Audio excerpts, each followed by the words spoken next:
সুরা মসজিদ বা সুজা মসজিদ রংপুর বিভাগের ঘোড়াঘাট উপজেলার অন্তর্গত একটি প্রাচীন মসজিদ। এই মসজিদটিতে গ্রানাইট সহ নানা মূল্যবান পাথরের অস্তিত্ব পাওয়া যায়। এই মসজিদটিকে আসমানি অথবা গায়াবী অর্থাৎ লোকচক্ষুর আড়ালে তৈরি হওয়া একটি মসজিদ বলেও দাবি করা হয়। এই মসজিদটির পাশে একটি পুকুরও রয়েছে, যেখানে মুসল্লিগণ ওযু এবং গোসল করে থাকেন। এক গম্বুজ বিশিষ্ট এই মসজিদের সম্মুখে রয়েছে একটি বারান্দা। মসজিদের প্রতিটি কোণে রয়েছে অষ্টভুজ এবং মসজিদটি একটি চত্বরের উপর নির্মিত।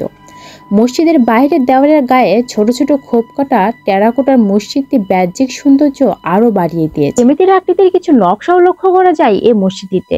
এই নকশাগুলি মানুষের কাছে আরো দৃষ্টিনন্দন করে তুলেছে। অন্যদিকে এই মসজিদটিতে শুক্রবার বা অন্যান্য দিনেও মুসল্লিদের জন্য এখানে সিন্নি বা তবারকেরও ব্যবস্থা করা হয়। অনেকে নিজেদের বিভিন্ন মানত পূরণ করার জন্য এখানে এসে রান্না করে লোকজনদের খাওয়ান। পুরা মসজিদটি প্রধানত দুই অংশে বিভক্ত: নামাজের কক্ষ ও বারান্দা। মসজিদটির উপরে বর্গাকার এক কক্ষ বিশিষ্ট নামাজের কক্ষ এবং পূর্বভাগে ছোট 3 গম্বুজ বিশিষ্ট একটি বারান্দা রয়েছে। নামাজের কক্ষে 4 কোণে 4টি ও বারান্দায় 2টি কালো পাথরের মিনারও রয়েছে।